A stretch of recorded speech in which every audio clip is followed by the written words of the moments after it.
ಇವತ್ತು ಜಮಖಂಡಿ ಮತಕ್ಷೇತ್ರದಲ್ಲಿ ನಡೀತಾ ಇದೆ. 93% ಕುಟುಂಬಕ್ಕೆ ಈ ಗೃಹಲಕ್ಷ್ಮಿ ಯೋಜನೆ ಮನೆ ಮನೆಗೆ ತಲುಪ್ತಾ ಇದೆ. 7% ಉಳಿದವರು ಯಾರು ಉಳಿದವರಪ್ಪ ಅಂತಂದ್ರ ಯಾರು ಆಧಾರ್ ಕಾರ್ಡ್ ಮತ್ತು ಬ್ಯಾಂಕ್ ಕಾರ್ಡ್ ಲಿಂಕ್ ಆಗಿಲ್ಲ ಅವರಿಗೆ ನಾವು ಯೋಜನೆಯನ್ನು ತಲುಪಿಸಕ್ಕಾಗಿಲ್ಲ. ಆದ್ರೂ ಕೂಡ ನೀವು ಯಾರು ಗಾಬರಿ ಆಗುವಂತ ಅವಶ್ಯಕತೆ ಇಲ್ಲ.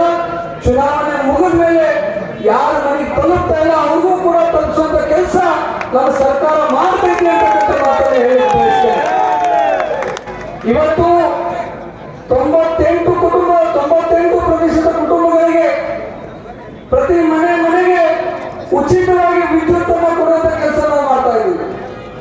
ಯುವಕರು ಯಾರು ವಿದ್ಯಾವಂತರಿದ್ರು ಯಾರಿಗೆ ನಾವು 3,000 ಮತ್ತು 1,500 ಕೊಡ್ತೀವಿ ಅಂತ ಹೇಳಿದ್ದು ಸುಮಾರು 1,760 ಜನ ನಮ್ಮ ಸ್ನೇಹಿತರು ಅದಕ್ಕೆ ಅರ್ಜಿ ಹಾಕಿದ್ರು ನಮ್ಮ ಜಮಖಂಡಿ ಮತಕ್ಷೇತ್ರದಲ್ಲಿ.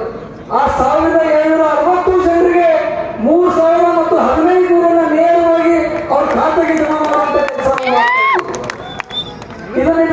ಇದೀಗ ಮಾತನ್ನ ನಾನು ಯಾಕೆ ಹೇಳ್ತೀನಿ ಅಂತಂದ್ರ ಬಿಜೆಪಿ ಅವರು ಚುನಾವಣೆ ಸಂದರ್ಭದಲ್ಲಿ ಏನ್ ಹೇಳಿದ್ರು, ಕಾಂಗ್ರೆಸ್ ಪಕ್ಷ ಕೊಟ್ಟಿರುವಂತ ಗ್ಯಾರಂಟಿ ಎಲ್ಲ ಬೋಗಸ್ ಗ್ಯಾರಂಟಿ, ಇದು ಯಾವ ಕೂಡ ಜಾರಿ ಬರುವುದಿಲ್ಲ ಅಂತ ಹೇಳಿದ್ರು.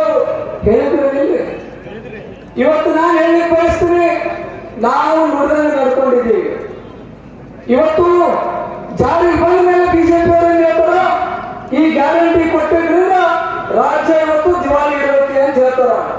ನಾನು ಹೇಳಲಿಕ್ಕೆ ಬಯಸ್ತೀನಿ, ಈ ಗ್ಯಾರಂಟಿ ಕೊಟ್ಟ ಮೇಲೆ ಕರ್ನಾಟಕ ಸರ್ಕಾರದ್ದು ತೆರಿಗೆ ಆದಾಯ 18% ಹೆಚ್ಚಾಗೈತಿ. 18% ಹೆಚ್ಚಾಗೈತಿ. ಅದಕ್ಕೆ ಕಾರಣ ಏನಪ್ಪಾ ಅಂತಂದ್ರೆ ನಾವೇನು ನಿಮ್ಮ ಮನೆಗೆ 2,000 ರೂಪಾಯಿ ಕೊಡ್ತೀವಿ. ಆ 2,000 ರೂಪಾಯಿಯನ್ನ ನೀವು ನಿಮ್ಮ ಜೀವನಕ್ಕೆ ಬೇಕಾಗಿರ್ತಕ್ಕಂಥ ದಿನಬಳಕೆ ವಸ್ತುಗಳನ್ನು ನೀವು ಖರೀದಿ ಮಾಡ್ತೀರಿ. ನೀವು ಆ ವಸ್ತುಗಳನ್ನು ಖರೀದಿ ಮಾಡಿದಾಗ GST ಟ್ಯಾಕ್ಸ್ ಅನ್ನು ಕಟ್ತೀರಿ. ಆ ಟ್ಯಾಕ್ಸ್ ಆದಾಯ ಸರ್ಕಾರಕ್ಕೆ 18% ಹೆಚ್ಚಾಗಿದೆ.